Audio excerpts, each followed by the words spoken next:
Hai Positive People, kita melanjutkan seri pengajaran kita dalam Matius pasal 28. Kali ini mengambil perikop di ayat 11-15 dengan judul Dusta Mahkamah Agama. Ketika mereka di tengah jalan, datanglah beberapa orang dari penjaga itu ke kota dan memberitahukan segala sesuatu yang terjadi kepada imam-imam kepala. Dan sesudah berunding dengan tua-tua, mereka mengambil keputusan lalu memberikan sejumlah besar uang kepada serdadu-serdadu itu. Dan berkata, kamu harus mengatakan bahwa murid-muridnya datang malam-malam dan mencurinya ketika kamu sedang tidur. Dan apabila hal ini kedengaran oleh wali negeri, kami akan berbicara dengan dia sehingga kamu tidak beroleh kesulitan apa-apa. Mereka menerima uang itu dan berbuat seperti yang dipesankan kepada mereka. Dan cerita ini tersiar di antara orang Yahudi sampai sekarang ini. Saudara bisa bayangkan, orang beragama, pemimpin beragama, mereka yang mengatur mahkamah agama, mereka mengadili orang-orang bersalah secara agama, tetapi mereka berdusta, mereka menyuap, mereka bikin skenario dusta atau pembohongan publik. Kadangkala orang yang menyebut diri mereka beragama, tetapi mereka lebih munafik dari orang-orang dunia atau orang-orang yang tidak beragama. Dua kesalahan yang mereka buat. Yang pertama, mereka menyogok para penjaga dengan sejumlah besar uang. Dan yang kedua, meminta mereka berdusta agar apabila orang bertanya mengenai hilangnya Yesus, murid-murid Yesuslah yang mencurinya ketika mereka sedang tidur. Padahal para penjaga itu tahu persis bahwa tidak ada seorang murid Yesus yang datang mencuri mayat Yesus. Mereka tahu persis mengenai kebangkitan Yesus secara tiba-tiba. Bahkan mereka ketakutan dan mereka sempat rebah pingsan seperti orang mati. Dalam devotion hari ini kita belajar ada dua kemunafikan dalam beragama. Yang pertama, bahwa agama sering dipakai sebagai kedok kemunafikan. Agama sering dipakai sebagai topeng-topeng kepalsuan seseorang. Seringkali orang bersembunyi di balik jubah agama, tapi sebetulnya hati mereka seperti iblis. Oleh karena itu tidak heran orang seringkali mengatasnamakan agama tetapi menghancurkan rumah ibadah. Orang mengatasnamakan agama tetapi menyerang agama yang lain.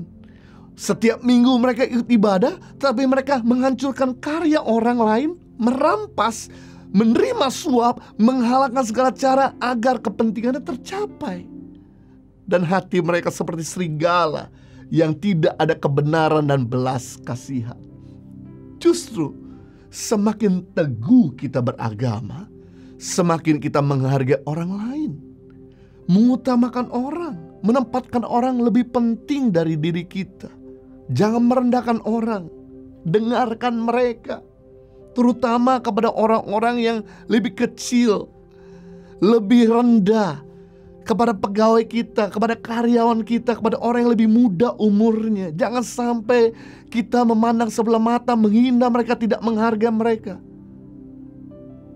Kita perlu menghargai juga anak kecil.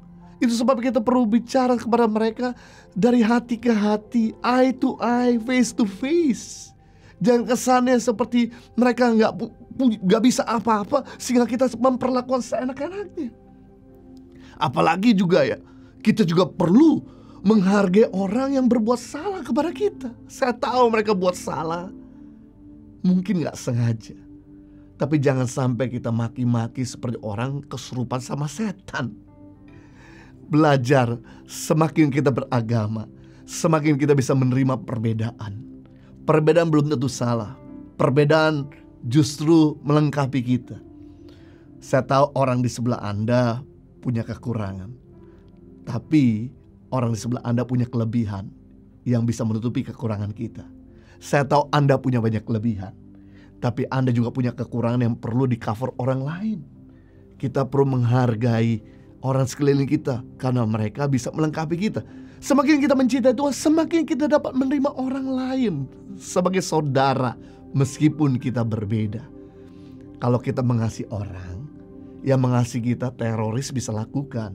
Kalau kita berbuat baik kepada orang yang berbuat baik sama kita, ISIS juga bisa lakukan.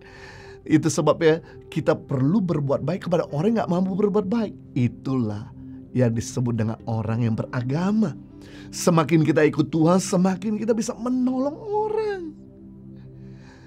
Jangan sampai terjadi seperti dalam perumpamaan Yesus dalam Lukas pasal 10 ayat 27-37, di mana diceritakan ada orang Yahudi yang turun dari Yerusalem menuju Yeriko. Di antara kota Yerusalem dengan Yeriko, mereka harus melewati padang gurun Samaria, dan orang Yahudi ini ketemu sama penyamun, dipukulin, dirampoknya, dan kemudian diambil harta bendanya, dibiarkan setengah sekarat mau mati. Alkitab berkata datang seorang imam. Orang imam adalah seorang yang sudah mengajar firman, belajar firman, mendalami firman Tuhan. Begitu lihat orang sekarat ini, dia sengaja pura-pura gak tahu. Wow. Coba seandainya orang sekarat itu banyak duit, pasti itu imam pas nolong. Gak mungkin dia gak nolong. Ini karena orang ini gak ada duit aja, makanya orang ini pura-pura gak lihat. Berikutnya, datanglah seorang Lewi. Siapa dia? Orang Kristen sejak lahir, orang yang sudah biasa beribadah, orang biasa melayani juga. Ketika lihat orang sekarat ini gak punya duit, dia pura-pura gak tahu lewat dari jalan yang berbeda. Coba kalau orang ini banyak duit, pastilah dia tolong. Yang menarik adalah datang seorang Samaria. Siapakah Samaria? Orang Yahudi yang menikah campur.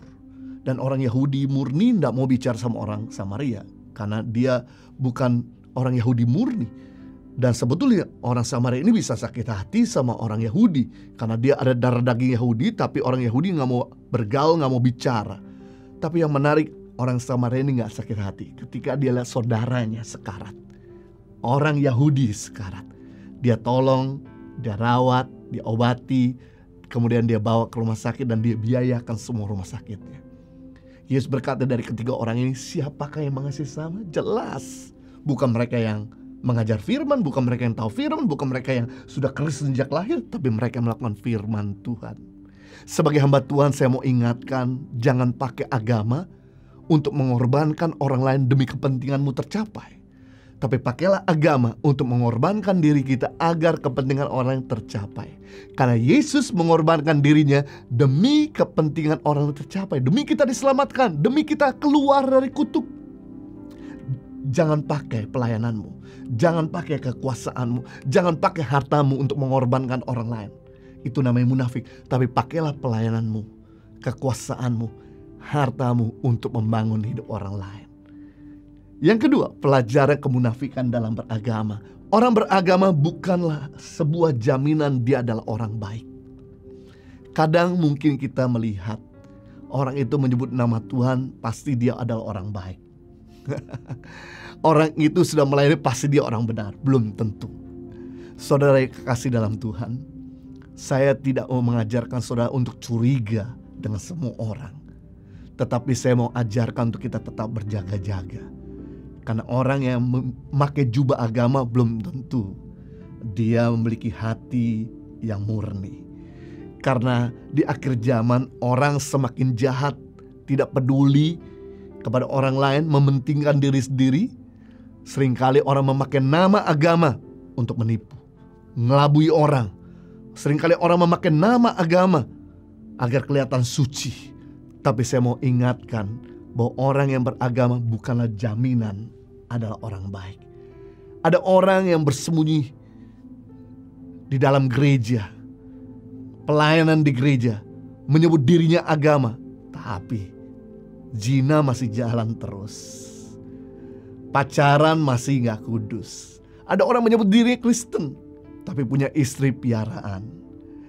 Ada banyak orang yang melayani, tapi judi, minum-minum, mabuk-mabuk masih jalan. Ada orang menyebut dirinya beragama, tapi percaya kepada orang pintar, paranormal dan kuasa kegelapan. Ada orang yang berkata bahwa saya ada cinta Tuhan, tapi hatinya busuk, selalu pengen untuk orang tersingkirkan. Saya teringat dengan kisah Kain dalam Kejadian 4 ayat 1-16, di mana Kain ketika persembahannya gak diterima oleh Tuhan, dan dia lihat adiknya memberikan persembahan diterima oleh Tuhan. Bayangkan, habis menyembah Tuhan, habis memberikan persembahan pada Tuhan. Kemudian dia bikin skenario untuk mengajak adiknya main di padang. Dan kemudian dia tikam adiknya di belakang sampai mati. Bayangkan, habis menyembah Tuhan, dia bikin skenario drama yang begitu cantik, begitu lihai, sehingga adiknya gak tahu, gak curiga bahwa kakaknya habis ibadah dan kemudian ngajak dia main. Ternyata menghantam dari belakang. Ini namanya kemunafikan. Kembali saya mau ingatkan bahwa orang beragama bukanlah jaminan orang baik. Kita harus selalu jadi pelaku firman Tuhan. Kita harus berdoa untuk berjaga-jaga, minta hikmat agar kita jangan sampai terjebak sama serigala yang berbulu domba. Karena agama tidak dapat mengubah manusia. Hanya orang yang melakukan firman Tuhan yang sanggup mengubahkan kehidupan kita. Kehidupan kita tidak akan berubah banyak kalau kita gak jadi pelaku firman. Tapi kehidupan kita akan berubah signifikan kalau kita jadi pelaku firman Tuhan. Agama harusnya menjadi kendaraan orang bertemu sama Tuhan, bukan orang benci sama Tuhan. Saya percaya dengan saudara jadi orang Kristen, maka saudara akan menghantar banyak orang ketemu Tuhan dan tidak benci sama Tuhan. Jadi kita belajar hari ini ada dua kemunafikan dalam beragama. Yang pertama, agama seringkali dipakai sebagai kedok kemunafikan. Yang kedua, orang beragama bukanlah jaminan dia adalah orang baik. Live a better life. God bless you.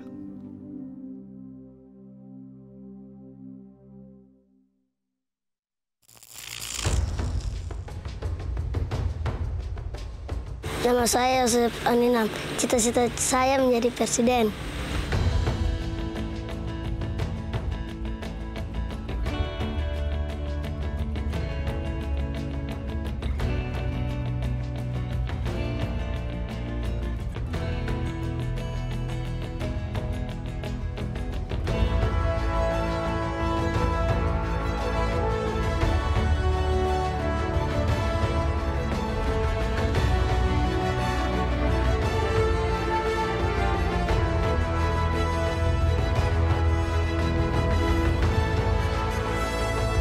Suka duka, perjuangan guru tangan pengharapan dalam membangun pendidikan di pedalaman Indonesia.